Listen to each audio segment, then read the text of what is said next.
তো হুজুর আপনি যদি দুনিয়াতে না যান এটাই ভালো হবে, বেহেশতের মধ্যেই থাকেন।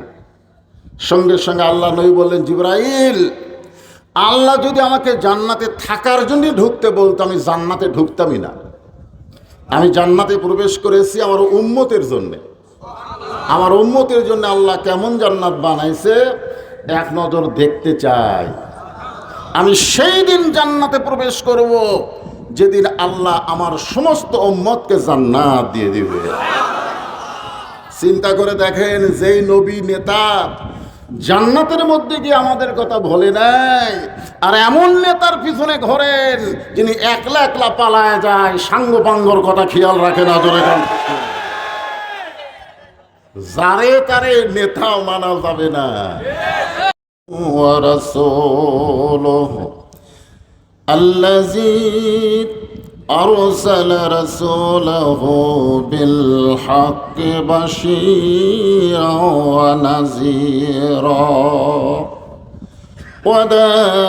وداعيا إلى الله بإذنه وسراجا منيرا فقد قال الله تعالى في كلامه المجيد والفرقان الحميد।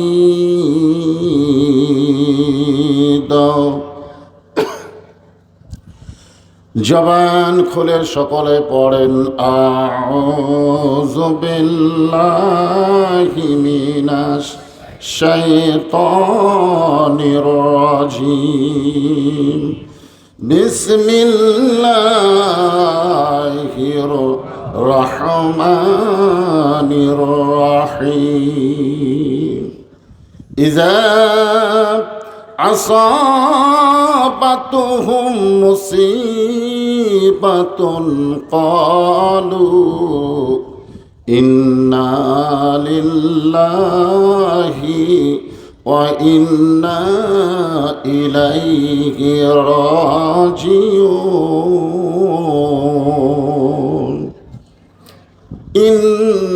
ইন্নাল্লাহা ওয়া মালাইকাতাহু ইসাল্লুনা আলান নবী يا أيها الذين آمنوا صلوا عليه وسلموا تسليما اللهم صل على محمد وعلى آل محمد كما صليت على إبراهيم وعلى آل إبراهيم إنك حميد مجيد اللهم بارك على محمد وعلى آل محمد كما باركت على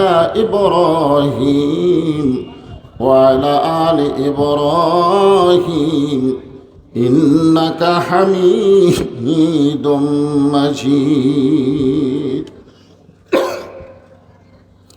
يا أيها الذين آمنوا اذكروا الله ذكرا كثيرا وسبحوه بكرة وأصيلا لا إله إلا الله لا إله إلا الله لا إله إلا الله لا إله إلا الله لا إله إلا الله لا إله لا إله চাঁদ সূরুজার গ্রহ তারা আল্লাহ নামের পাগল পারা চাঁদ সূরুজার গ্রহ তারা আল্লাহ নামের পাগল পারা, আমার আল্লাহ নামের এতই দয়া,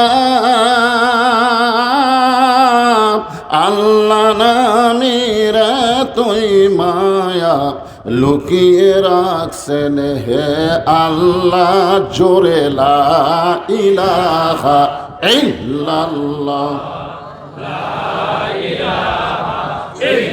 ইল্লাল্লাহু ইল্লাল্লাহ, ইল্লাল্লাহু ইল্লাল্লাহ, লা ইলাহা ইল্লাল্লাহ, লা ইলাহা, লা ইলাহা ইল্লাল্লাহু মুহাম্মাদুর রাসূলুল্লাহ।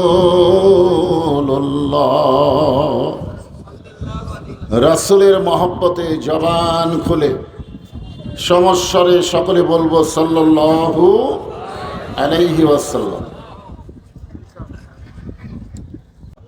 এখন আলহামদুলিল্লাহ বলতে আর কোনো সমস্যা আছে নাকি? তারপরে আমাদের বগুড়া বিএমপি এলাকা তো, এই 5ই আগস্ট বিজয়ের পরে যারা আওয়ামী লীগ করতো তারা আর আলহামদুলিল্লাহ বলতেছে না, কারণ বর্তমানে এই দলের উপরে খুব বিপদ চলতেছে। ধরে কোন ঠিক কিনা? খালি যদি কয় আওয়ামী লীগ কয় থানার জমা দে, মানে দীর্ঘ কয়েক বছর ধরে এত সন্ত্রাসী, এত লুটতারাজ তারা করেছে, বাংলাদেশের মানুষরা তাদেরকে মানুষই মনে করতেছে না, মনে করতেছে আওয়ামী লীগ। ধরে কোন কথা ঠিক? এই আওয়ামী লীগ যারা এরা আলহামদুলিল্লাহ কবে না। আমার সামনে যারা বসে আছেন খুশি না বেজার যে আল্লাহ শারীরিক সুস্থতা সহকারে সুন্দর মন মানসিকতা দান করে আজকের এই জান্নাতের বাগানে কবুল করেছেন। আমরা সে আল্লাহর প্রতি শুকর গুজার হচ্ছি। সকলে বলি আলহামদুলিল্লাহ। আমরা দরুদ ও সালাম পেশ করছি মানবতার মহান শিক্ষক, ওস্তাদ, সরদার, এমন একজন নেতা আমাদের নবী, যিনি জান্নাতের মধ্যে গিয়েও আমাদের কথা বলেনি। ফেরেশতা জিবরাইল বলেছিল, ইয়া রাসূলুল্লাহ, আপনি যদি জান্নাত থেকে বের না হন, আল্লাহ আপনাকে জান্নাত থেকে বের করে দিবে না। কারণ জান্নাতের শর্ত হলো ফাদখুলুহা খালিদিন, কি যদি একবার প্রবেশ করতে পারে আল্লাহ তাকে চিরস্থায়ীভাবে জান্নাত দিয়ে দেয়। খামাখা দুনিয়াতে গিয়ে আপনি কি করবেন? যেই বছর রাসূল মেরাজ করেছেন ওই বছর হলো রাসূলের কষ্টের বছর। 3টা কষ্ট তো আমরা সকলে দেখতে পাচ্ছি। 1 নম্বর হলো চাচা আবু তালেব মারা গেছে। 2 নম্বর হলো দরদের বিবি খাদিজাতুল কুবরা রাদিয়াল্লাহু তাআলা আনহা দুনিয়া থেকে বিদায় নিয়েছেন। 3 নম্বর কষ্ট হলো তায়েফের ময়দানে গিয়া কলেমার দাওয়াত দিতে গিয়া তিনি রক্তাক্ত হয়েছেন। ওই বছরই কিন্তু মেরাজ হয়েছে। তো হুজুর, আপনি যদি দুনিয়াতে না যান এটাই ভালো হবে, বেহেশতের মধ্যেই থাকেন। সঙ্গে সঙ্গে আল্লাহ নবী বললেন, জিবরাইল, আল্লাহ যদি আমাকে জান্নাতে থাকার জন্য ঢুকতে বলতো আমি জান্নাতে ঢুকতামই না। আমি জান্নাতে প্রবেশ করেছি আমার উম্মতের জন্যে। আমার উম্মতের জন্য আল্লাহ কেমন জান্নাত বানাইছে এক নজর দেখতে চাই। আমি সেই দিন জান্নাতে প্রবেশ করব যেদিন আল্লাহ আমার সমস্ত উম্মতকে জান্নাত দিয়ে দিবে। চিন্তা করে দেখেন, যেই নবী নেতা জান্নাতের মধ্যে গিয়ে আমাদের কথা বলে নাই, আর এমন নেতার পিছনে ঘোরেন যিনি একলা একলা পালায় যায়, সাঙ্গ পাঙ্গর কথা খেয়াল রাখে না। ধরে যারে তারে নেতাও মানা যাবে না। দরুদের মধ্যে আমরা বলতেছি সাইয়েদেনা, আমাদের নেতা হলেন হযরতে মুহাম্মদ মুস্তাফা। সকলে বলি সাল্লাল্লাহু আলাইহি ওয়াসাল্লাম। পবিত্র কোরআন থেকে আমি একটা আয়াত তেলাওয়াত করেছি, কারণ আমাকে দেওয়ার কথা ছিল 10টা 15 মিনিটে। আমি নিয়ত করেছিলাম নতুন এলাকা তো ঘন্টা 2 আলোচনা করলেও 12টা 12:15 হবে, কিন্তু হুজুর অসুস্থ হওয়ার কারণে আসতে আবার রাস্তার মধ্যে জ্যাম, ওনার আসতেও দেরি, আমার আসার পরে অসুস্থ, যার কারণে যে আসতেও দেরি এবং তিনি আলোচনাও করলেন কম, তারপরেও ঘড়ির দিকে তাকায় দেখি রাত অনেক হয়ে গেছে। তো খুব লম্বা চড়া আলোচনা করব না।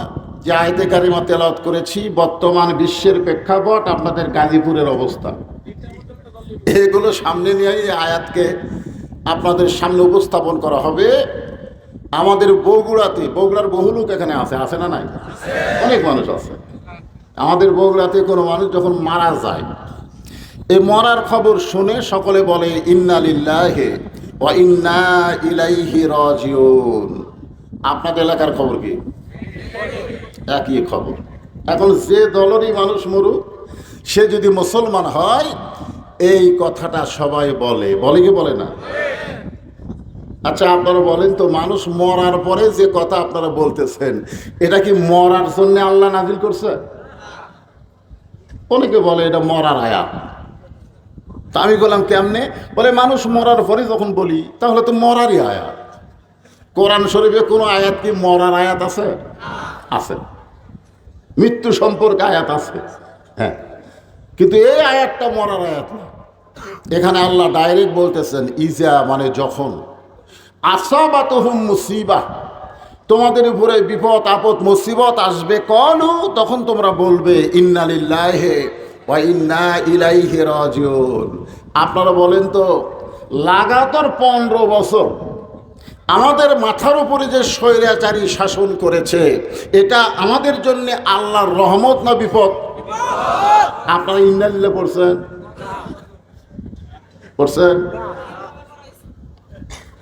কারণ এখানে আল্লাহ বলতেছেন ইজা মানে কি, যখন তোমাদের উপরে, তাহাদের উপরে, মুসলমানের উপরে কঠিন বিপদ আপদ মুসিবত আসবে, তখন তোমরা বলবে ইন্না লিল্লাহি ওয়া ইন্না ইলাইহি রাজিউন। আমি বাংলাদেশের বহু আলেমকে বলেছি যে হুজুর বা সাহেব, এই যে মানুষ মরার পরে আমরা যে আয়াতে কারিমা পড়ি, এটা তো মরার পরে পড়ার কথা না, এটা হলো বিপদ আপদ মুসিবতের সময় পড়ার কথা। তো মানুষ মরার পরে আমরা কেন পড়ি? সমস্ত হুজুর একই কথা বলেছে, একই কথা, যে মরাটাই হলো সবচাইতে বড় বিপদ। আপনারা বলেন তো, আমাদের জন্য মরা বিপদ না বাঁচা বিপদ? কথা কয় না। বর্তমানও যে পরিবেশ চলতেছে, কোটা আন্দোলন করতে গিয়ে তারা কিন্তু কোটা চাইছিল, ধরে এখন কি চাইছে? কোটা চাইছে। এখন তারা সরকার হয়ে গেছে। এখন মোসর তাও দিচ্ছে আর বলতেছে কবে আবার ভোট দিবে, তারপরে আবার সরকার গঠন হবে। খুব মনোযোগ দিয়ে শুনবেন, এই আয়াতকে সামনে নিয়ে আপনাদের এই গাজীপুরের অবস্থাও আয়াতের মধ্যে আছে। এমন সামনে যারা বসে আছেন সকলের জন্য আল্লাহ বলতেছেন। সমস্ত হুজুর বললেন মানুষ মরাটাই হলো সবচাইতে বড় বিপদ, কিন্তু প্রকৃত মুসলমান হয়ে যারা মৃত্যুবরণ করবে, আল্লাহ বলেছেন মৃত্যু তাদের বিপদ না, মৃত্যু হলো তাদের জান্নাতে প্রবেশ করার দরওয়াজা। এই জন্য আল্লাহ বললেন ইয়া আইয়ুহাল্লাযীনা আমানুত্তাকুল্লাহা হাক্কা তুকাতিহি ওয়া লা তামুতুন্না ইল্লা ওয়া আনতুম মুসলিমুন। মৃত্যুবরণ করো, ততক্ষণ পর্যন্ত তোমরা মৃত্যুবরণ করো না যতক্ষণ পর্যন্ত তোমরা মুসলমান না হবে। তাহলে মুসলমান হয়ে যদি মরতে চায়, আমাদের করণীয় কি? আমাদের করণীয় হলো, দেশ স্বাধীনতার পরে আমরা পিটার শাসন দেখেছি, তারপরে দেখলাম ৭৫-এর স্পট পরিবর্তনের পরে আমরা ভাইয়ের শাসন দেখছি, তারপরে দেখলাম চাচার শাসন, তারপরে দেখলাম আমাদের ভাবি, তারপরে দেখলাম আমাদের বুবু,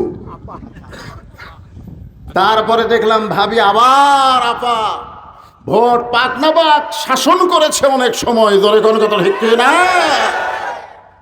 কিন্তু এখন আমরা এই মানুষের শাসন আর দেখব না, আল্লাহর কোরআনের শাসন বাংলার জমিনে দেখতে চায়। জোরে কোন কথা। এতদিন মানুষের শাসনের মধ্যে কি পাইছেন, আর আল্লাহ কোরআনে কি দিয়েছে, এই ইন্নালিল্লাহ আয়াতের মধ্যে আমাদের একটু খেয়াল করা দরকার। আল্লাহর একজন মস্ত বড় পয়গম্বর, নাম হলো মুসা কালিমুল্লাহ। মাঝে মধ্যে একটা পাহাড়ের কাছে গিয়ে আল্লাহর সঙ্গে কথা বলতেন। আপনারা বলেন তো পাহাড়ের নামটা কি? মাশাআল্লাহ। একদিন মুসা আলাইহিস সালাম পাহাড়ের কাছে দাঁড়ায় আছে। আল্লাহ বলতেছেন, মুসা তোমার খবর কি? তখন কিন্তু ফেরাউন মুসাকে খুব নির্যাতন করতেছে।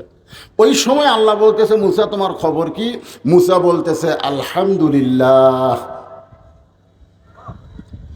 তার মানে বোঝা গেল, ফেরাউন যতই নির্যাতন করুক, মুসা যদি ঈমানের সাথে নির্যাতনকে অতিক্রম করতে পারে, তাহলে ওইটাই মুসলমানের সবচাইতে ভালো থাকা। জোরে কোন কথা ঠিক কি না? ওই ফেরাউনের গোষ্ঠীরা মুসলমানের উপর যতই নির্যাতন করুক, এরপরও ঈমানের সাথে যদি আমরা অতিক্রম করে আজকের কোরআনের মাহফিলে বসে এই কোরআনকে যদি হাতে ধারণ করতে চাই, তাহলে অবশ্যই আমাদের আলহামদুলিল্লাহ জোরে কোন কথা ঠিক কি না? তো মুসা আলাইহিস সালাম আল্লাহর সঙ্গে কথা বলতে পারেন, যার কারণে বলতেছে, আল্লাহ আপনি কেমন আছেন? আমি তো আলহামদুলিল্লাহ, কিন্তু আপনার খবর কি? আল্লাহ তখন বলতেছে, মুসা আমি আল্লাহ কেমন আছি যদি জানবার চাও, ইযহাব ইলা ফিরাউন ইন্নাহু তাগা। ফেরাউনের কাছে যাও, ওই ফেরাউনের কাছে গিয়েই দেখতে পাওয়া আমি আল্লাহ কেমন আছি। আমাদের বাংলাদেশে বর্তমানে আল্লাহ কেমন আছে? আমরা আঙ্গুল দিয়ে এভাবে দেখাই যে দেখতেছেন হুজুর, এই মার্কেট, এই বাসা যা দেখতেছেন এগুলো সব আমার। এই সাইডে যা দেখতেছেন সব আমার বড় ভাইয়ের, পেছন সাইডে যা দেখতেছেন সব আমার বাপসাচার। তো সবই যদি তোমাকে হয় আল্লাহ, তখন বলে হুজুর আল্লাহটা দেখবার গেলে 2 মিনিট হাঁটা লাগবে। কয় মিনিট? আল্লাহটা দেখানোর জন্য 2 মিনিট হেঁটে হেঁটে মসজিদের কাছে গিয়ে বলতেছে, হুজুর এখানেও আল্লাহর কিছু ছিল না, আমার চাচা দয়া করে আল্লাহ 10 শতক দান করছে, আর আমরা টাকা পয়সা দিয়ে আল্লাহ ঘর বানিয়ে দিছি। ওর 2 কান্দে 2 ফেরেশতা বলতেছে, আল্লাহ বর্তমানে বাংলাদেশে তোমার চাইতে গরিব কেউ নাই, কারণ ওর চাচা তোমার 10 শতক দান করছে, আর ওরা টাকা পয়সা দিয়ে ঘর বানায় দিছে। আল্লাহ বলতেছে, ফেরেশতা আসলেই তাই, বর্তমানে আল্লাহ না জানার কারণে, না চিনার কারণে বাংলাদেশে আল্লাহ সবচাইতে গরিব। জোরে বলেন কথা ঠিক কিনা? আজকে মানুষের শিক্ষা গ্রহণ করতে গিয়া কোনো টেনশন নাই, প্রাইমারির জন্য, হাই স্কুলের জন্য, কলেজের জন্য কোনো টেনশন নাই, যত টেনশন কোরআনের মাদ্রাসার জন্য। জোরে কোন ঠিক কিনা? কারণ কি? কোরআন কার শিক্ষা? আরো জোরে বলেন। মুসা বলতেছে, আল্লাহ আপনি কেমন আছেন জানার জন্য যদি ফেরাউনের কাছে যাওয়া লাগে আমি যাবার চাই, কিন্তু যাওয়ার আগে আমার তরফ থেকে আপনাকে একটা প্রশ্ন করব। আল্লাহ বলে, কি প্রশ্ন? আপনারা বলেন তো ভাই, মুসা নবী যে প্রশ্ন আল্লাহকে করবে, এই প্রশ্ন কি আল্লাহ জানে না? জানার পরে বলতেছে, কি প্রশ্ন? মুসা বলতেছে, আল্লাহ আমার প্রশ্ন হলো, আমার যা আছে আপনার তা নাই। আল্লাহ কইলে, কি কইলে? আল্লাহ আমার যা আছে আপনার তা নাই। আল্লাহ বলে, মুসা তোমার এমন কি আছে যেটা আমি আল্লাহর নাই? মুসা বলতেছে, আল্লাহ আমার মৃত্যু আছে কিন্তু আপনার মৃত্যু নেই। আল্লাহ বলে, মুসা রে ঠিকই তো তাই রে। মুসা বলতেছে, আল্লাহ আপনি না কারেন্ট এলো, একে আমার কারেন্ট আসলো মনে হয়।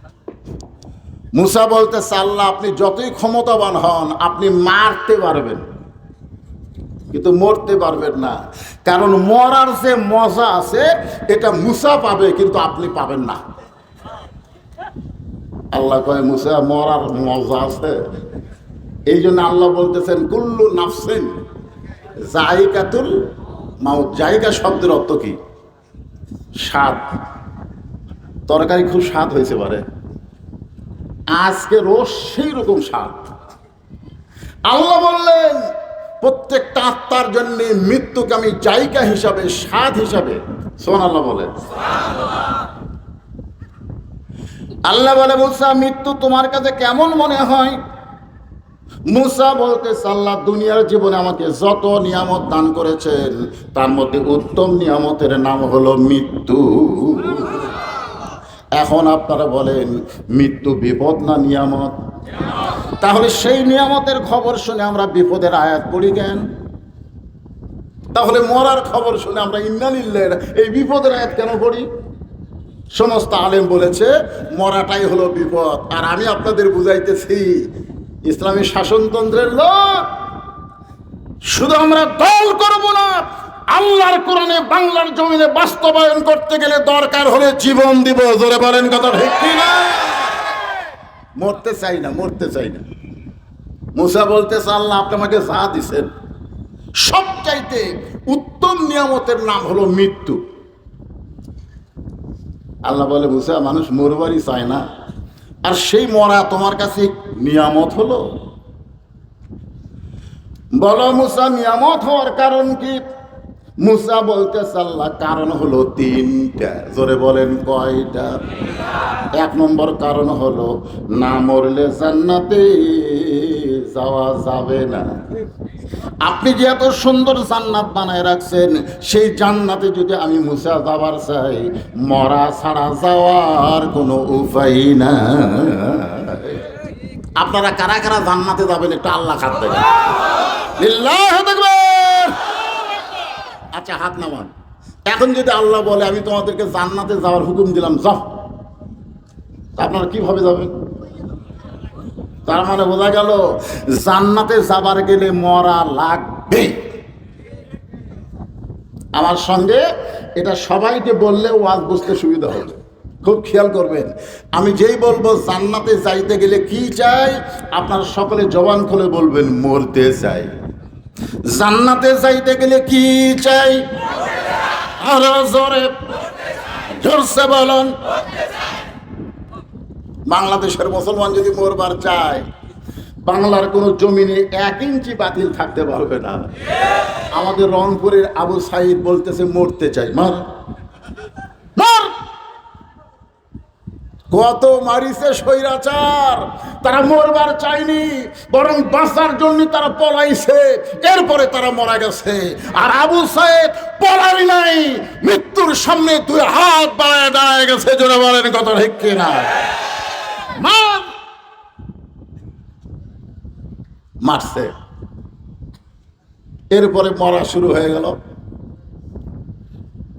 হাসিনা কোন দিক দিয়ে পলাবে আর রাস্তা খুঁজে পাই না। জলে কোন কথা ঠিক ভাইজান, মরা লাগবেই ভাই। তো মরা যদি লাগে, মানুষের তৈরি আইন করা সমাজে আমরা মরতে চাই না, আমরা আল্লাহর কোরআনের সমাজে মরতে চাই। ধরে বলেন কথা ঠিক না? সামনে আসতেছে শুভ দিন, চিন্তা ভাবনা করে নিন। সামনে কি দিন আসতেছে? শুভ দিন, বুঝতেছেন না?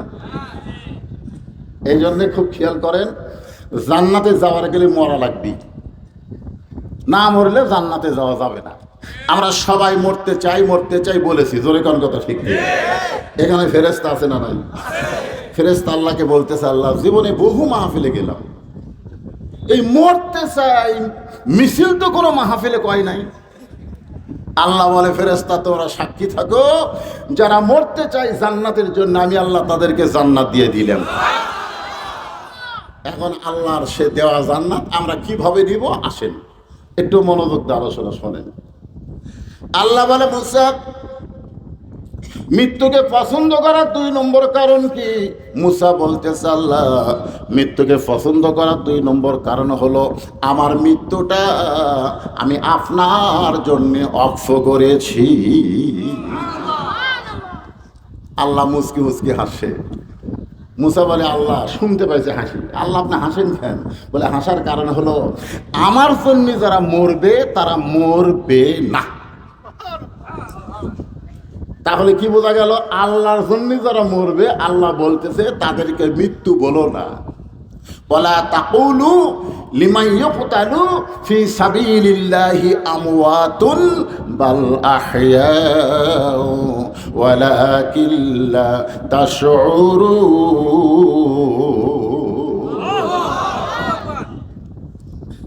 আল্লাহু আকবার কিন্তু সবাই কইতে পারে না। আমাদের বাংলাদেশে বড় বড় দল আছে, আছে না নাই? এই বড় দলের মধ্যে ভুলে এই যে কাদের চৌধুরী, সালাউদ্দিন কাদের চৌধুরী ফাঁসি দেওয়া হলো না, ওর বেটা হুম্মাম কাদের, হুম্মাম ওই বিশাল বিএনপির অনুষ্ঠানে হঠাৎ ওর যে কি মনে হয়েছে লিল্লাহে তাকবীর কইছে। যে লিল্লাহে তাকবীর কইছে তখন ওই সামনে যারা ছিল ওরা ওই থাকিতে আল্লাহু আকবার কইয়া ফেলেছে। হঠাৎ একজন বিএনপির এক বড় নেতা, বুড়া নেতাটি বসে আছিল, তাকে কইল এটা কি হলো?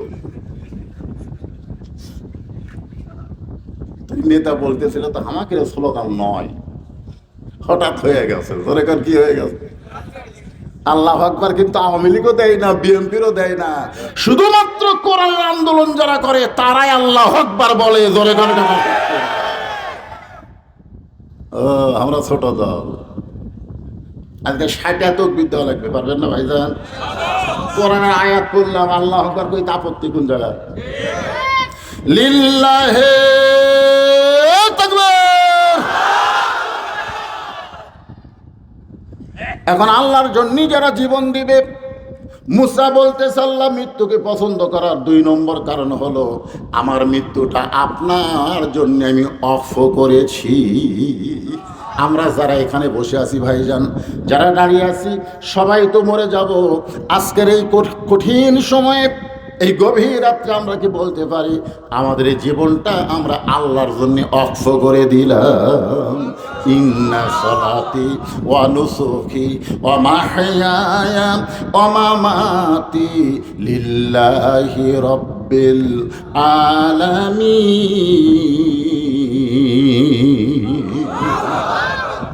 এখানে 4টা বিষয় আছে। 1 নম্বর হলো আমার নামাজ, আমার কুরবানি, আমার বেঁচে থাকা, আমার মরে যাওয়া কার জন্য? রাসূল সাহাবীদেরকে নিয়ে বসে আছে।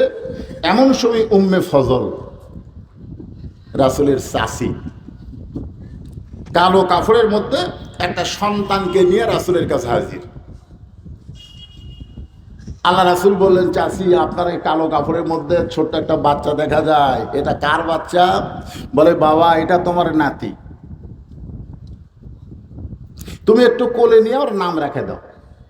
এটা ফাতেমার উদর থেকে কিছুক্ষণ আগে দুনিয়াতে আইছে, আমি ওরে গোসল করে তোমার সামনে হাজির করছি। আল্লাহ রাসূল হুসাইনকে হাতের উপরে নিলেন, এরকম 2 হাতে নিয়ে বললেন, আল্লাহ এই গোস্তের টুকরাকে তুমি কুরবানি হিসাবে কবুল করে নাও। সমস্ত সাহাবীরা চমকে উঠছে।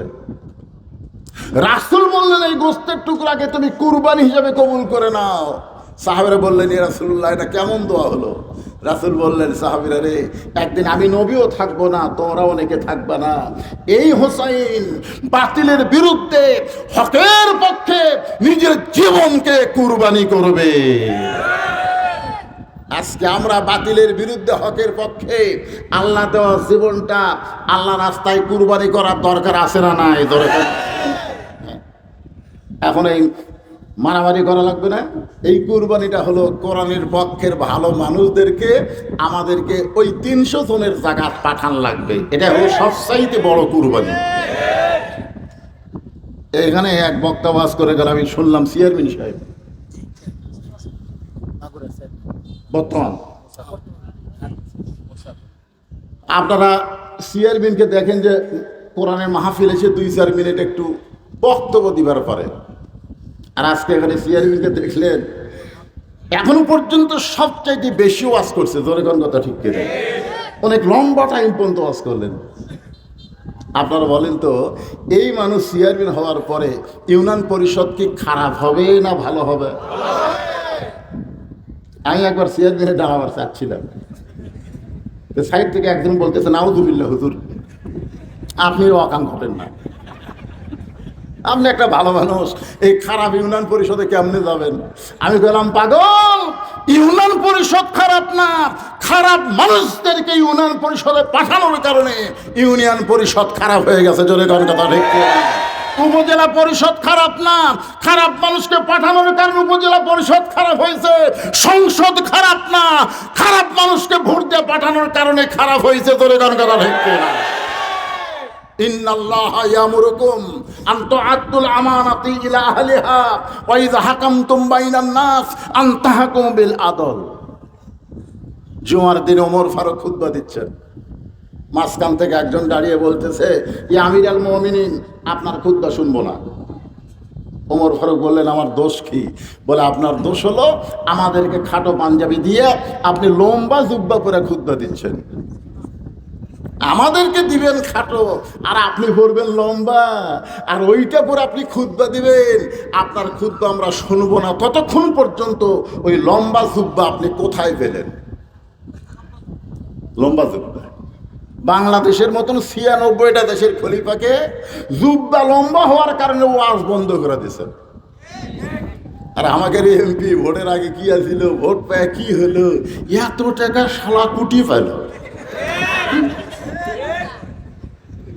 মসজিদের ইমামের সামান্য দাড়ি যদি ছোট হয়, আপনার লোকমা দিয়া পড়েন, ওই ফাসেকের পাশে আমরা নামাজ পড়বো না। মসজিদে লোকমা আছে, ইউনিয়নে, উপজেলা পরিষদে, সংসদে লোকমা কেন থাকবে না? লোকমা থাকতে হবে ভিতরে, থাকতে হবে বাহিরে। জোরে কোন কথা ঠিক না? আমাদেরকে খাটো কাপড় দিয়া আর আপনি লম্বা জুব্বা করে খুতবা দিবেন? ভালো নেতা কাকে দেখেন? সঙ্গে সঙ্গে ওমর ফারুক ছোট বাচ্চার মতন কান্না শুরু করে দিলেন। এমন সময় ৩০ পারা কোরআনের হাফেজ, ৬ লক্ষ হাদিসের হাফেজ আব্দুল্লাহ ইবনে ওমর সাল্লাল্লাহু আলাইহি ওয়াসাল্লাম। মহিলাদের মধ্যে ৬ লক্ষ হাদিসের হাফেজা ছিল মা আয়েশা, আর পুরুষের মধ্যে ৬ লক্ষ হাদিসের হাফেজ হলো আব্দুল্লাহ ইবনে ওমর। সুবহানাল্লাহ বলেন না কেন? আব্দুল্লাহ ইবনে ওমরকে আল্লাহ রাসূল দোয়া করছেন। অনেক লম্বা ঘটনা, ও ঘটনা আমি বলতে চাচ্ছি না। আমি শুধু আপনাদের বলতেছি যে এখানে একজন মেয়ে, তার ছেলে কোরআনেরও হাফেজ, হাদিসেরও হাফেজ। আজকে আমাদের বাংলাদেশের নেতাগিরে ছেলের খবর কি? আজকে যদি এসপির ছেলে হাফেজে মাদ্রাসায় পড়তো, যদি এমপির ছেলে এই হাফেজে মাদ্রাসায় পড়তো, ডিসির ছেলে যদি হাফেজে মাদ্রাসায় পড়তো, হাফেজে মাদ্রাসা ভিক্ষা করে চালান লাগতো না, ওইটা সরকারি ভাবে চলতো। জোরে কোন কথা ঠিক কিনা? কিন্তু যারা পড়তেছে সব গরিবের সন্তান। কি নেতাগুলার ছেলেরা কি শিখছে? স্বরাষ্ট্রমন্ত্রীর পাইনি ওর বেটাক ধরছে। জোরে কোন কথা ঠিক কিনা? আব্দুল্লাহ ইবনে ওমর বাবার পাশে দাঁড়ায়া ছোট বাচ্চার মতন কাঁদতেছে। রে নবীর সাহাবীরা, আমার বাবার লম্বা জব্বা হওয়ার কারণে আমার বাবার তোমরা খুতবা বন্ধ করে দিলে।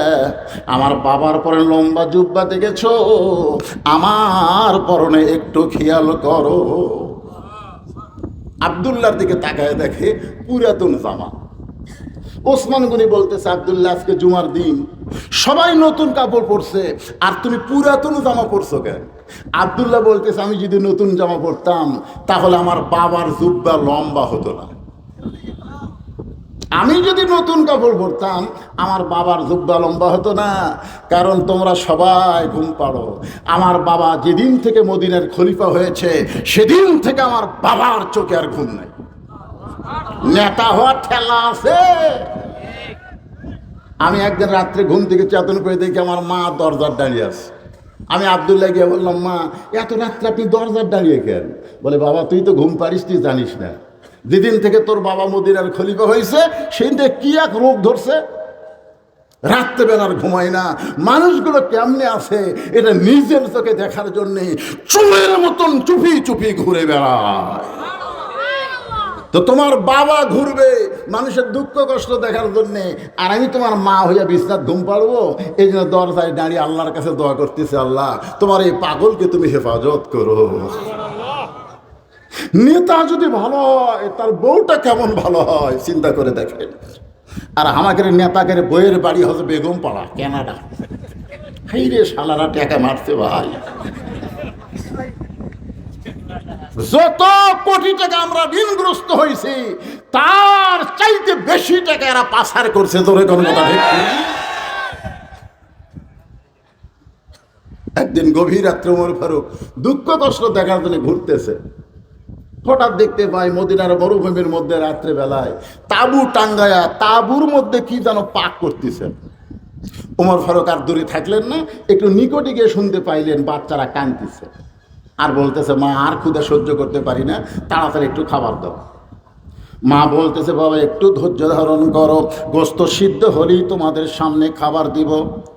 ওমর ফারুক চিন্তায় পড়ে গেলেন, দুমবার গোস্ত হলে বড় জোর 8 ঘন্টা লাগবে, উটের গোস্ত হলে 1 ঘন্টা লাগবে।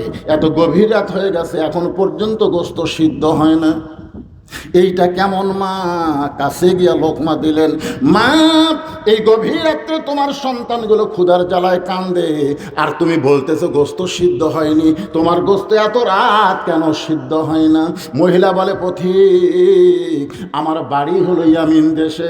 আমি শুনেছি মদিনার খলিফা ওমর অত্যন্ত ভালো মানুষ। আমি ভালো মানুষের কাছে সাহায্য পাওয়ার জন্য মদিনায়, কিন্তু বিকেলবেলা ওমরের দরবারে গেলাম, এত মানুষের ভিড়, আমি আমার কষ্টের কথা বলতে পারি নাই। আমার 2 এতিম বাচ্চাকে নিয়ে আমি মদিনায় আইছি, কিন্তু আজকে ওমরের কাছে যাবার পারি নাই। কি হয়েছে? আগামীকাল সকালবেলায় যাব। কিন্তু আমার 2টা বাচ্চা ক্ষুধার জ্বালায় যখন রাত্রেবেলা কান্দে, আমি তখন 2টা বাচ্চাকে সান্ত্বনা দেওয়ার জন্য পানি পাতিলের মধ্যে আর পাথর দিয়ে নিচে আগুন জ্বালায় বলতেছি, বাবা গোস্ত সিদ্ধ হলেই তোমাদের খাবার দেব, কিন্তু আমার গোস্ত সিদ্ধ হচ্ছে না। আমি মনে করেছিলাম এরা ঘুমিয়ে যাবে, কিন্তু এদের পেটে এত ক্ষুধা লাগছে, এদের চোখে আর ঘুম ধরতেছে না। ওমর ফারুক বলে, মা একটু ধৈর্য ধরো মা। এক দৌড়ে বাইতুল মালের দরজায়। আসলাম, তাড়াতাড়ি বাইতুল মালের দরজা খুলে দাও। আসলাম বলে, আমির আল মুমিন কি হয়েছে? বড় একটা খাদ্যের বস্তা আমার মাথার দাও। আসলাম কয়, আপনি হলেন অর্ধবিদুর খলিফা, আমি হলাম চাকর, কোথায় খাদ্যের বস্তা নিয়ে যাওয়া লাগবে হুকুম করেন। ওমর ফারুক বলে, আসলাম, একজনের বোঝা আর একজনের মাথায় দেওয়া জায়েজ নাই, তাড়াতাড়ি করে বোঝা আমার মাথায় উঠে দে। এখন আসলাম কি করবে? ওমর ফারুকের মাথায় যখন খাবার বস্তা উঠে দেয়, ওমর ফারুক এত জোরে বস্তা নিয়ে দৌড় দেয়। আসলাম পিছন থেকে বলে, আমির আল মুমিনিন, এই বস্তা নিয়ে দৌড়াতে গিয়ে আপনি পড়ে যাবেন, আপনার কষ্ট হবে। ওমর কান্দাবে, আসলাম রে, সময় মতো যদি কাছে পৌঁছতে না পারি, ওমরকে আল্লাহ জাহান্নামের আগুনে পুড়াইয়া দিবে। এক দৌড়ে তাঁবুর কাছে গিয়ে বললেন, মা আর দেরি করো না মা, তাড়াতাড়ি এই বস্তা খুলে আটা রুটি তৈরি করো, হালুয়া তৈরি করো। এবার মা রুটি আর হালুয়া তৈরি করে ওমর ফারুকের সামনে যখন দেয়, ওমর 2টি এতিম বাচ্চাকে 2 উরাতের উপরে নিয়ে রুটি হালুয়া মুখে দেয়। বাচ্চা 2টা খায় আর ফেল ফেল করে ওমরের দিকে তাকায় থাকে। তুমি কে গো? আমাদের বাবা মারা গেছে, আমরা এতিম, এই গভীর রাত্রে ক্ষুধার্ত মুখে তুমি খাবার তুলে দাও, তুমি কে গো? তোমার পরিচয় কি? ওমর ফারুক 2 হাত তুলে বলে, আল্লাহ, এই অধমকে তুমি জাহান্নামের আগুন থেকে বাঁচায়া দাও। মহিলা পর্দার ভিতর থেকে বলে, পথিক, ভালো মানুষের গল্প শুনেছি, কিন্তু মানুষ এমন ভালো হয় কোনোদিন কল্পনা করি নাই। উমরকে যদি মদিনার খলিফা না বানায়াম, তোমাকে আল্লাহ যদি মদিনার খলিফা বানাইতো, তাহলে মদিনা দুনিয়ার জান্নাত হয়ে যেত। আল্লাহর কোরআন দিয়ে যখন বাংলাদেশ চলবে, এই বাংলার মুসলমান মরার পরে জান্নাতে যাওয়া লাগবে না, এই বাংলাদেশ কি আল্লাহ জান্নাতের টুকরা বানায়া দিবে।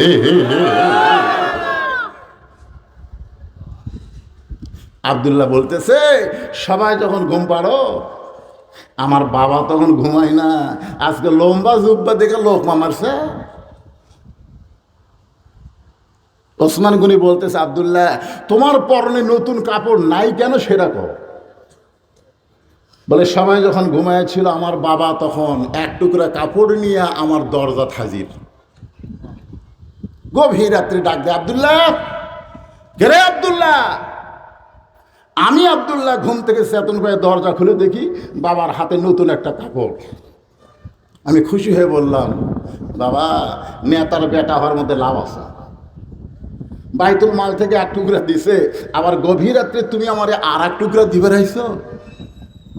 কি কন, নেতার বেটা হওয়ার মধ্যে লাভ নাই? আমি তো এক টুকরা পাইছি বাবা, আবার এক টুকরা আমার দিবে রাইছো। সঙ্গে সঙ্গে ওমর ফারুক এই আয়াত তেলাওয়াত করলেন। কোন আয়াত? যেটা আমি কিছুক্ষণ আগে বললাম, ইন্নাল্লাহা ইয়ামুরুকুম আন তুআদ্দুল আমানাতি ইলা আহলিহা ওয়া ইযা হাকামতুম বাইনান নাস আন তাহকুমু বিল আদল। 6 বছর আম বাগানের চাষ করছে। জ্যৈষ্ঠ মাসে দেখতে গেছে আম পাকছে কিনা, যায় দেখে গাছের ডালে বসে এক ছোট্ট বাচ্চা পাক আম পাড়তেছে আর ব্যাগের মধ্যে তুলতেছে। বাগানের মালিক বলে, আমি খাইনি, আমার পরিবারের কেউ খায় নাই, আর তুই আমার গাছে চড়ে আম পাড়তেছিস, তোর বাপকে গিয়ে বিচার দেবো। ছেলে খালি মুচকে মুচকে হাসে।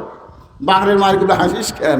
বলে, আমার বাপকে কোথায় গিয়ে বিচার দিবেন, আমার বাবাও তো আর এক গাছে চড়ছে। ওই তখন তাকায় দেখে ওর বাপ খালি আম পাড়ে আর বস্তা ভরায়, গাছের নিচে বসে কান্দের, বলে, আল্লাহ বিচার দেব কার কাছে? বেটাও চোর, বাপও চোর। আমাদের বাংলাদেশের পরিবেশ কেমন হয়েছিল? বিচার দিবেন কার কাছে? চোরও চোর, বিচারকও চোর। ভালো মানুষগুলো আলেম ওলামা জেলখানায়, আর দাগি আসামিগুলো জামিন পায়া রাস্তায় মাস্তানি করে ঘুরে বেড়ায়। জোরে কোন কথা ঠিক? বিচার দিবেন কার কাছে? বেটাও চোর, বাপও চোর। ওমর কান্দার বলে, আব্দুল্লাহ গভীর রাত্রে তোর আর এক টুকরা দিবার আসি নাই, এইটা হলো আমার ভাগে পড়ছে, কিন্তু আমি গাইদের দিকে এত ছোট, এইটা পরে জুম্মার খুতবা দেওয়া যাবে? তা আব্দুল্লাহ বলে, আব্বু তাহলে কি বলেন? বলে, তোর টুকরাটা আমাকে একটু দান করে দেবা। এটা বগুড়ার ভাষা। তুই একটু আমারে দান করে দে, আমার এবং তোর 2 টুকরা একত্র করে আমি একটা লম্বা জুব্বা বানাবার চাই। আব্দুল্লাহ বলে, আমার যে কাপড় ছিল সে অংশটুকু আমার বাবাকে দান করে দিলাম। আমার বাবা সারা রাত ধরে তার কাপড় আমার কাপড় একত্র করে জুব্বা বানায়া সেই জুব্বা পরে তোমাদের সামনে খুতবা দেয়। এখন তোমরা বলো, লোকমা দিবা না খুতবা শুনবা? সমস্ত সাহাবেরা কান্দের বলে, আল্লাহর কোরআন দিয়ে যখন রাষ্ট্র চলবে, এমন ভালো মানুষকে মানুষ নেতা হিসেবে দেখতে পাবে। তাহলে সবচাইতে বড় বিপদ কি? মুসলমান দাবি করো কিন্তু আল্লাহর কোরআন অনুযায়ী চলতে পারো না, এর চাইতে বড় বিপদ দুনিয়াতে নাই। জোরে কোন কথা ঠিক না? যে আয়াতে কারিমা তেলাওয়াত করলাম, ইজা আসাবাতহুম মুসিবা, খুব খেয়াল করবেন, সবচাইতে বিপদ আপদ কি? আপনাদের এলাকায় সবচাইতে বড় বিপদ কি? শুধু কোরআনের ওয়াজ শুনলে হবে না ভাইজান। আল্লাহর এই কোরআন আমাদের সমাজের মধ্যে আইনের বই হিসাবে, আল্লাহর হুকুমের বই হিসাবে কায়েম করা লাগবে। জোরে কোন কথা ঠিক? ইজা আসাবাতুহুম মুসিবাতুন ক্বালু ইন্না লিল্লাহি ওয়া ইন্না ইলাইহি রাজিউন। যে কথা বলতেছিলাম যে আজকের আব্দুল গনি মুসাফরি, উনি কিন্তু কি চেয়ারম্যান। তার মানে বোঝা গেল উনি শুধু মওলানা না, একটা চেয়ারম্যান। আমাকে বললো, হুজুর দরকার নাই, গত ইলেকশনে আমি আমার এলাকায় পাখা মার্কা নিয়ে নির্বাচন করব, এরকম সবাইকে নির্বাচন বলতে দিকে, হুজুর এই পাখাতকে ভোট দেবে। আমি বললাম, তোমরা সত্যি করে বলো তো, বাংলাদেশে যারা পাকা নিয়ে নির্বাচন করতেছে তাদের নামাজ কাজা আছে? না হুজুর। তারকে মাথা খালি থাকে না টুপি থাকে? টুপি আছে। তারকে মুখত দাঁড়িয়ে আছে না নাই? তাদের পরনে কি সুন্নতের পোশাক? তো তাহলে তারা ভালো মানুষ না খারাপ মানুষ? সবাই বল হুজুর মানুষ ভালো, কিন্তু আমরা তার খারাপ জায়গা পাঠাবার পারতেছি না। মানে প্রত্যেকটা বাংলাদেশের ধারণা এই টুপিওয়ালা, দুব্বাওয়ালা, দাড়িওয়ালা এরা পারবি না। কে রে সর্বনের পিসায় লুঙ্গি পরে ঘুরে বেড়ায়, তাই যদি প্রেসিডেন্ট হয় এরা মানবি কারে? আপনাদের কি মনে হয় টুপিওয়ালা, দাড়িওয়ালা, জুব্বাওয়ালার পাওয়ার যদি না থাকতো, বাংলাদেশ বাংলাদেশের মতন ৯৬টা দেশের খলিফা হযরত ওমর হবার পারত না। ধরে কোন কথা ঠিক না? না মদিনার খলিফা হযরত ওমর টুপি খুলছে, দাড়ি কামাছে নাকি? তোমরা জানো না বেধান, এই টুপিওয়ালা দাড়িওয়ালা এদের পাওয়ার বেশি। আজকে আমাদের বাংলাদেশের মায়েদের খবর কি? এই আপনাকে এলাকার মা এদের খবর কি? বাবা আনন্দে মাতিয়া সাগরে ভাসাইয়া সেই যে চইলা যায় খবর লয় না। মাজন ধরিয়া উদরে কতই যতন করে, 10 মাস পরে পায় প্রসবের বেদনা।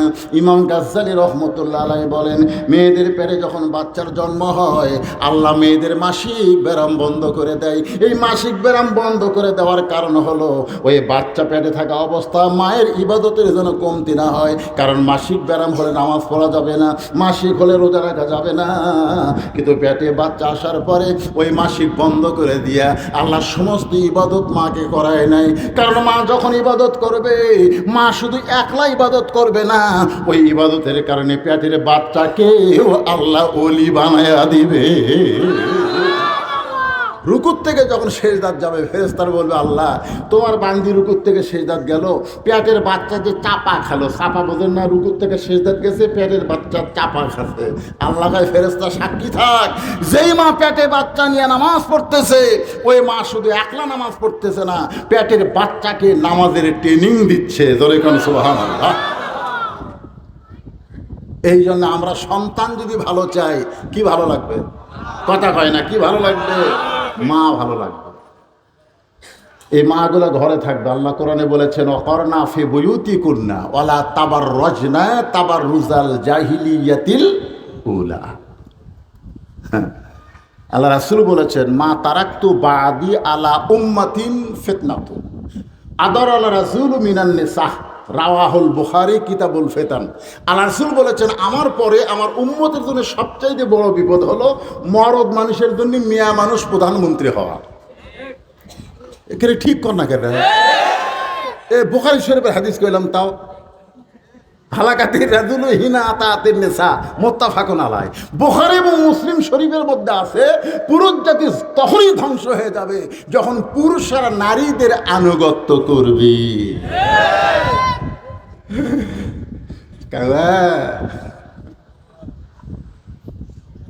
কি খবর? আর খুঁজে পাওয়া যাচ্ছে না। ধরে কোন ঠিক কিনা? ময়না পাখিগুলোকে তুমি জেলখানায় বন্দি করে তুমি কাউয়া খালি কাকা করবা। এখন ময়না পাখিগুলো সব জেলখানা থেকে বের হয়েছে, মামুনুল হকের মতন ময়না পাখি এখন বাহিরে, তুমি কাউয়া কেলা কোথায়? ধরে কোন কথা ঠিক?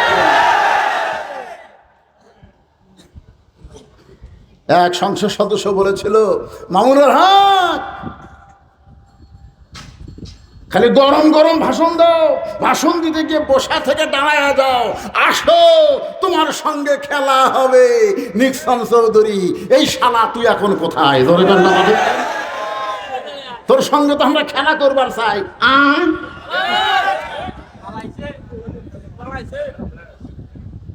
কি ভাবতেছে? হুজুরকে পাওয়ার আছে না?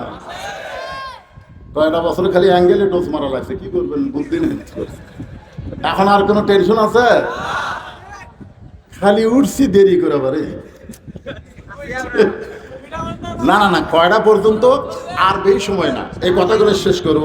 3টা কারণ মৃত্যুকে পছন্দ করা মুসা নবীর কয় কারণ? জোরে বলেন কয় কারণ?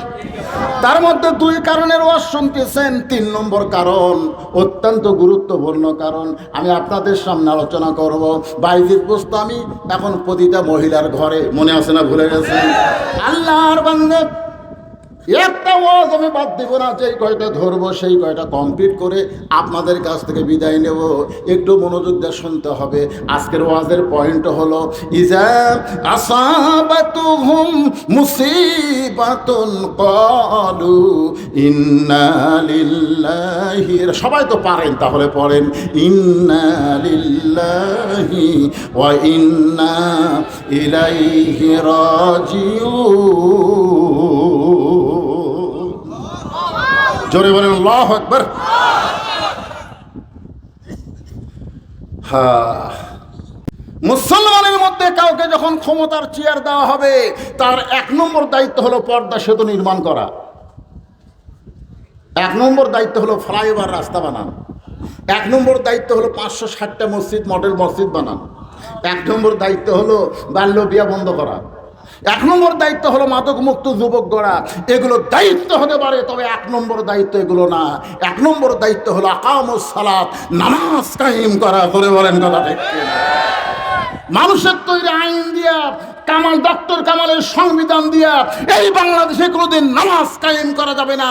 নামাজ কায়েম করতে গেলে আল্লাহর কোরআনের আইন সংসদে রাখবে। ধরে ধরে কথা ঠিক কিনা? এখন আপনারা বলেন, কোরআনের পাওয়ার আছে না ভাই? ভাইজান, এই কোরআনকে আপনারা ভালোবাসেন? ভালোবাসেন? তাহলে কোরআন কি এখানে একটাও নাই? কে এখানে কোরআন সব একটাও নেই? এই কোরআনকে যদি আপনারা ভালোবাসেন, তাহলে কোরআনকে ধরা লাগবে ভাই। কারা কারা কোরআন ধরবেন? আল্লাহকে একটু হাত দেখাতে দেখি। এই 2 হাত দিয়া কোরআন ধরবেন, এই নিয়তে হাত তোলেন।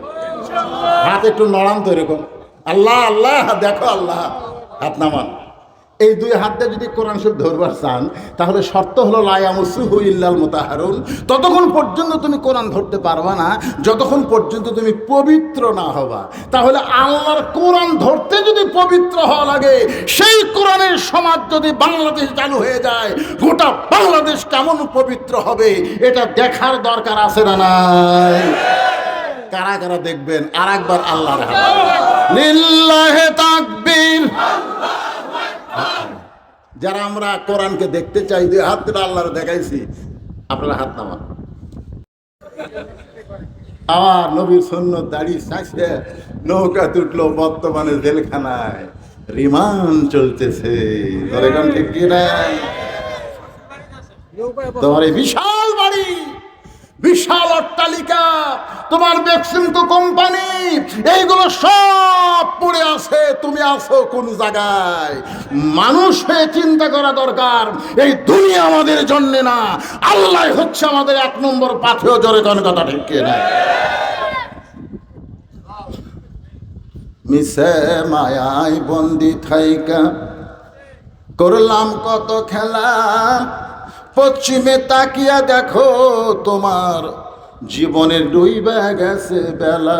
মুসা বলতে আল্লাহ মৃত্যুকে পছন্দ করার 3 নম্বর কারণ হলো বাল তুসিরুনাল হায়াতাদ দুনিয়া ওয়াল আখিরাতু খায়রুন ওয়া আবকা। আল্লাহু আকবার। আপনারা বলেন তো, দুনিয়ার জীবন চিরস্থায়ী না ক্ষণস্থায়ী? আর আখিরাতের জীবন? আপনারা কি 2 জীবনে বিশ্বাস করেন? দুনিয়ার জীবন এবং আখিরাতের জীবন, এই 2টা কি আপনারা বিশ্বাস করেন? আপনারা বলেন তো, ক্ষণস্থায়ী ভালো না চিরস্থায়ী ভালো? মুসা বলতে আল্লাহ মৃত্যুর মাধ্যমে ক্ষণস্থায়ী জীবনের পরিসমাপ্ত হবে, চিরস্থায়ী জীবন পাওয়া যাবে। তো খামাখা দুনিয়ার ক্ষণস্থায়ী জীবন আমার দরকার নাই। আমি তোমার নামে মরে গিয়া চিরস্থায়ী জীবনে পা দিবার চাই। এই 3টা কারণে মৃত্যুকে আমার পছন্দ। আজকে আমরা যারা এখানে বসে আলোচনা শুনতেছি, আমাদেরকেও মৃত্যু পছন্দ করা লাগবে ভাইজান। কিন্তু আল্লাহ বলেছে লা তামুতুন্না, মৃত্যুবরণ করো না ইল্লা ওয়া আনতুম মুসলিমুন, যতক্ষণ মুসলমান না হবে। কোরআন তেলাওয়াত শোনার মধ্যে যে কি মজা, এরা আবু জেহেল ভালো জানে। আপনারা তো বসে থেকে আমার সামনে বসে ওয়াজ শুনতেছেন, আর আবু জেহেলের বসার চান্স আছে? নবী ঘরের মধ্যে পড়তেছে, ওই চোরের মতন বাইরে খাড়া হয়ে আসছে, লড়ে না, লড়ে না। বারে কি মজা! কোরআন পড়া যখন শেষ, আবু জেহেল চোরের মতন চলে গেছে। পরদিন সকালবেলায় মিটিংয়ের মধ্যে বলতেছে, একটা গোপন কথা তোমাদের সামনে বলি। সবাই বলে, কি গোপন কথা নেতা? বলে, এত সুন্দর কোরআনের বাণী, রাতটা কোন দিক দিয়ে গেল আমি বুঝবারই পারিনি। সমস্ত কাফের চুপ করছে, কয় কি? আবু জেহেল বলতেছে, হায় হায় রে, এত সুন্দর রে! আমাদের বাংলাদেশের ছেলেরা গোটা পৃথিবীর ভিতরে স্বর্ণ পদক পাচ্ছে। জোরে কোন কথা ঠিক কিনা? এদের কি একটা ছোট বাচ্চা না না না, বারবার চ্যাম্পিয়ন হলো। তাকরিম নাকি, সালে আহমদ তাকরিম। এর যা পড়া ভাই, এই জোয়ার আহমদ তাশরিফ ও পড়ে। তারপর রায়হানুল ইসলাম আছে না, আবু রায়হান। আবু জেহেল বলতেছে এত সুন্দর কোরআনের বাণী, রাতটা কোন দিক দিয়ে গেল বুঝবারই পারি নাই। নবীর কোরআন তেলাওয়াত কাফের আবু জেহেল সারা দাঁড়িয়ে দাঁড়িয়ে শোনে, রাত কোন দিক দিয়ে গেল বুঝবার পারে না। এই কথা যখন মিটিংয়ের মধ্যে বাস্ট করে দিস, এমন সময় আবু জেহেলের একটা উকিল ছিল, তার নাম হলো আবু সুফিয়ান। আবু সুফিয়ান বলে, নেতা, যে কোরআন শুনতে এত ভালো লাগে সেই কোরআন ধরলে অসুবিধা কি? সুবহানাল্লাহ। আবু সুফিয়ান কিন্তু মক্কা বিজয়ের দিনে মুসলমান হয়েছে। সুবহানাল্লাহ। এখানে এই একটা কথার কারণে আল্লাহ তাকে পছন্দ করছে, যে নেতা যারা শুনতে সারা রাত চলে যায়, তাহলে সেটা ধরলে অসুবিধা কি? শোনার মধ্যে যদি এত মজা থাকে তাহলে ধরলে অসুবিধা কোন জায়গায়? আবু জেহেল বলতেছে, আবু সুফিয়ান, আমিও জানি রে, কোরআনের চাইতে দামি কোনো কিতাব নাই, কিন্তু এটা ধরলে তোর আমার নেতৃত্ব চলবি না রে। আমরা যে ভুয়া নেতাগিরি করতেছি এটা আর চলবি না, আসল নেতা হয়ে যাবে আব্দুলের এতিম পোলা। তা আমি বেঁচে থাকতে ওই টুপিওয়ালা দাড়িওয়ালা নেতা হোক, এটা কি চাই? শুধুমাত্র নেতৃত্বের দিকে খেয়াল করে বাংলার জমিনে অনেক আবু জেহেল মার্কা লোকেরা কোরআনের আইন চাচ্ছে না। জোরে কোন কথা ঠিক কিনা? আবু জেহেল কিন্তু জানে, এই আবু জেহেলের দোসরাও কিন্তু জানে, মরে গেলে তার লাশের পাশে কোরআনের খতম হয়। সারা জীবন কোরআনের বিরুদ্ধে চারণ করছে, ওই শয়তান মরছে, আর আমরা হুজুররা যাইয়া ওকে জান্নাত দিয়ে দিচ্ছি। 3 খতম কোরআন সে পড়ে পড়ে আল্লাহ আল্লাহ, এই যে 3টা খতম কোরআন পড়লাম, এর যা সওয়াব হয় ওর আমল নামাত দিয়ে দিও। 2 কান্দে ফেরেশতাকে, আল্লাহ হুজুর কি দোয়া করতেছে? তোমার নবী কইছে যে কোরআন পড়বে প্রতি অক্ষরে তাকে 10টা করে নেকি দেওয়া হবে। ওর কোরআন পড়া সারা, নেকি দেওয়াও সারা, মানে পড়াও শেষ, নেকি লেখাও শেষ। ওই যে আবার সালাম করতেছে যে 3 খতমের সওয়াব দিও আল্লাহ, তার সব টুটি আছে। আল্লাহ কয়, ফেরেশতা তোরা সাক্ষী থাক, মরা মানুষের জন্য আমি কোরআন পাঠাইনি, কোরআন পাঠাইছি জীবিত মানুষের হেদায়েতের খোরাক। জোরে কোন কথা ঠিক কি না? অনুনাজ্জিলু মিনাল কুরআনি মা হুয়া শিফাউ ওয়া রাহমাতুল লিল মুমিনিন। এই যে এক মুরব্বী, এটা তো ছেলে চেয়ারম্যান আছে, আর এক মুরব্বী কিন্তু পাকা নেই, চেয়ারম্যান হয় এক মুরব্বী। এলাকার লোকেরা কয়, আমাকে যে কোনো কাজ আমরা পারি না সেটা আমাকে করতে, সাইকেল লাগে করে সারাদিন। ভাই রে, উমরের শাসন বাংলার জমিনে দেখা যাবে। এই টুপিওয়ালা দাড়িওয়ালা ভালো মানুষগুলোকে, যারা খেলাফতকে প্রতিষ্ঠা করতে চায়, তাদের আমাদের দরকার আছে না নাই? আমি উঠেছি দেরি করে, এখন কি করবেন? ওঠার পরেই যদি আমি কথা শেষ করি অল্প সময়, আপনার অনেকে বিরক্ত হবে। তারপরেও কিন্তু আমি অসুস্থ, আমি আসার পর থেকে ঘরেই থাকতে পারি না। আমি গাড়ি চালু করে, গাড়ির এসি চালু করে আমার প্রেশার হঠাৎ উঠে গেছিলো 170।